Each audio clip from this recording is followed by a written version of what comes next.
은행 창구에서, 앱에서 문자로 날아오는 예금 광고, 연 3% 금리, 지금이 기회입니다. 그런데 이상합니다.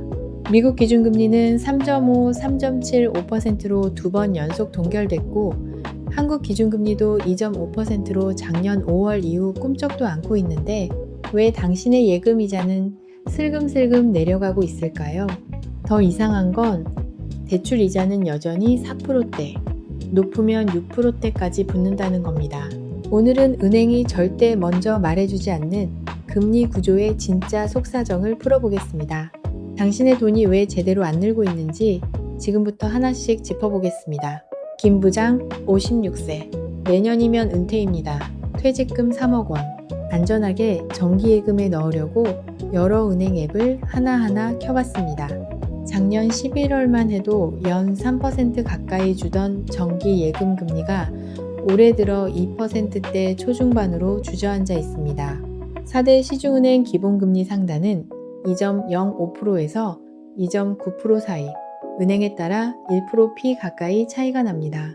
3억 원 기준으로 따지면 금리 0.5% 차이만 나도 1년에 150만 원, 10년이면 500만 원이 벌어집니다. 뉴스에선 계속 금리 동결이라고 하는데 왜 예금 이자는 자꾸 내려간 걸까요? 반대로 대출 이자는 4%대를 훌쩍 넘기고 있습니다. 은퇴를 코앞에 둔 사람에게 이자율 차이는 결코 작은 문제가 아닙니다.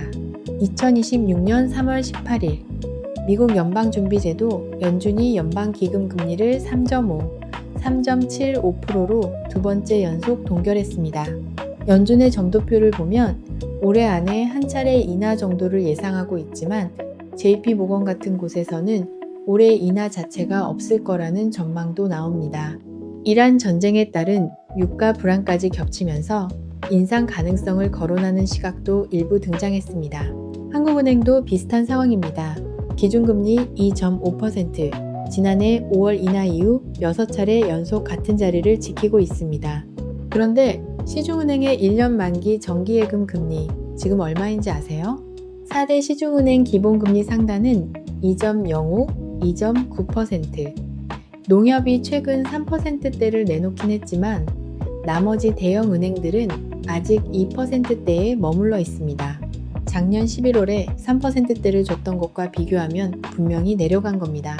반면 대출금리는 신용대출 기준 연사 5%대, 주택담보대출은 혼합형 기준사 0.3, 6.4%까지 올라가 있습니다. 기준금리가 동결됐는데 예금이자는 내려가고 대출이자는 안 내려가고 도대체 무슨 일이 벌어지고 있는 걸까요? 여기서 많은 분들이 오해하는 부분이 있습니다. 기준금리가 동결됐으면 예금이자도 그대로 아닌가? 아닙니다. 기준금리는 한국은행이 시중은행에 돈을 빌려줄 때 쓰는 기준금리입니다. 시중은행이 고객에게 주는 예금, 이자는 은행이 자체적으로 정합니다. 기준금리가 똑같아도 은행은 얼마든지 예금 이자를 내릴 수 있습니다. 그리고 실제로 내리고 있습니다. 이유는 간단합니다. 정부의 가계대출 총량 규제로 은행이 돈을 빌려줄 곳이 줄었고, 그러니 굳이 돈을 비싸게 끌어모을 이유가 없어진 겁니다. 물론 최근에는 주식시장으로 돈이 빠져나가는 이른바 머니무브가 생기면서 일부 은행이 금리를 소폭 올리긴 했습니다. 하지만 대형 시중은행들은 아직 우려할 수준은 아니다는 입장이고 중동 불안까지 겹치면서 적극적으로 금리를 올릴 분위기는 아닙니다. 반대로 대출이자는 여전히 높습니다. 은행채 금리가 오른 데다가 대출자 입장에서 은행을 갈아타는 게 번거롭고 은행은 대출이자를 낮출 이유가 없으니까요. 이 차이, 대출금리와 예금금리 사이의 간격, 이걸 예대마진이라고 부릅니다. 그리고 이 예대마진이 바로 은행이 돈 버는 가장 기본적인 구조입니다. 오늘 내용의 핵심을 딱 3가지로 잡아보겠습니다. 첫 번째, 예대마진이 뭔지. 쉽게 말하면 이겁니다. 은행이 예금자에게 주는 이자와 대출자에게 받는 이자의 차이. 예를 들어 볼게요. 은행이 예금자에게 연 2.5%를 주고 대출자에게 연 4.5%를 받으면 예대마진은 2%입니다. 이 2%가 은행의 기본 밥벌이가 되는 겁니다. 두 번째, 왜 이게 중요한지. 예대마진 구조에서 벗어나자는 말이 은행권 안에서 몇 년째 나오고 있습니다. 그런데 숫자를 보면 얘기가 달라집니다. 금감원이 바로 며칠 전 3월 19일에 발표한 자료에 따르면 국내 은행들의 2025년 이자이익은 60조 4천억 원입니다. 사상 처음으로 60조를 넘겼습니다. 순이자 마진, 그러니까 NIM은 전년보다 0.06%피 줄어서 1.51%가 됐는데 대출 같은 이자 수익 자산 자체가 4.6% 늘어나면서 이자이익은 오히려 커졌습니다.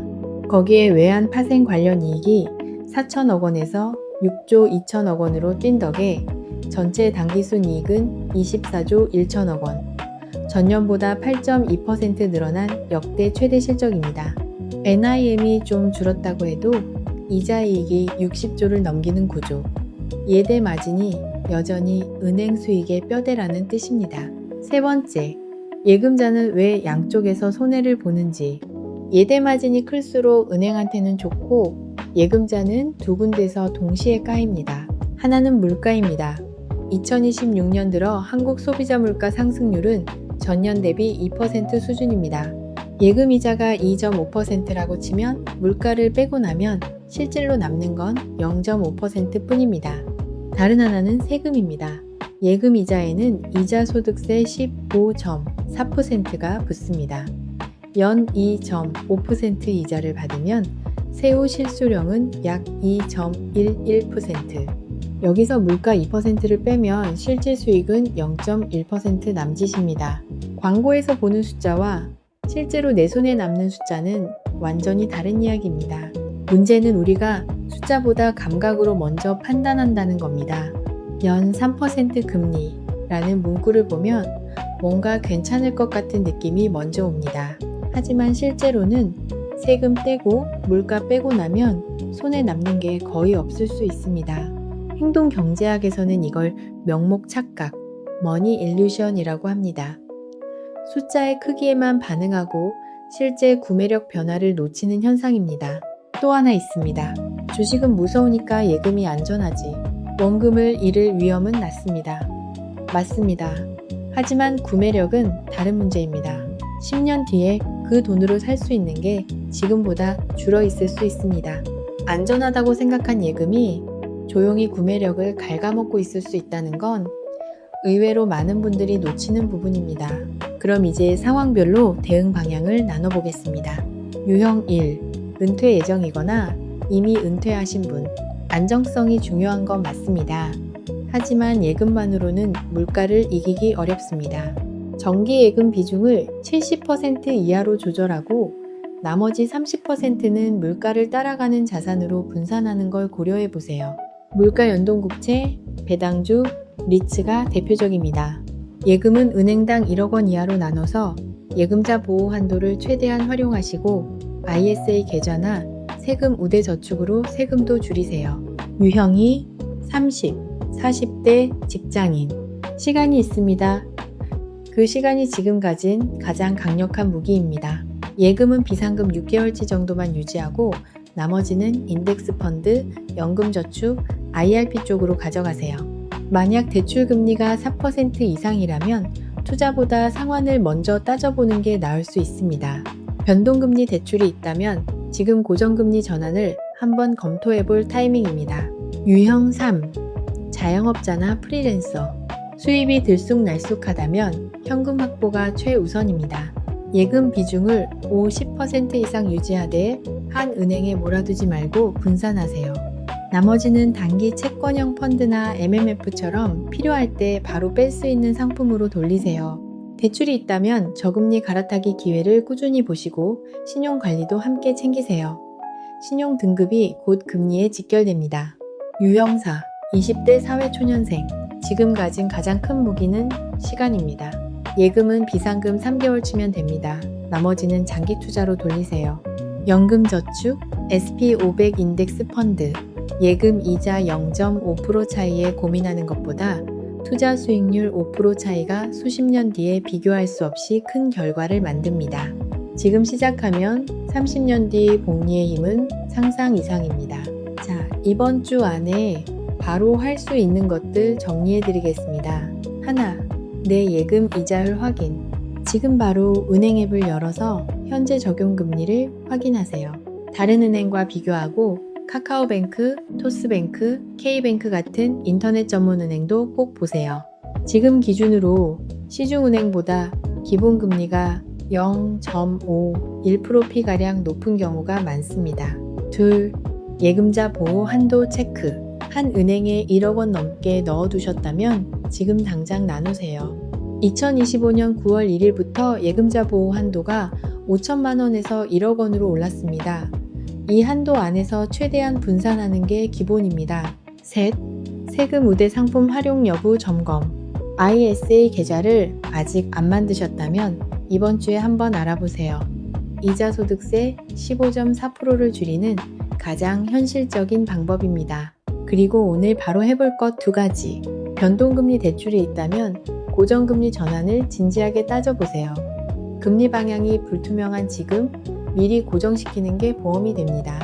내 예금 이자율에서 세금 15.4%를 빼세요.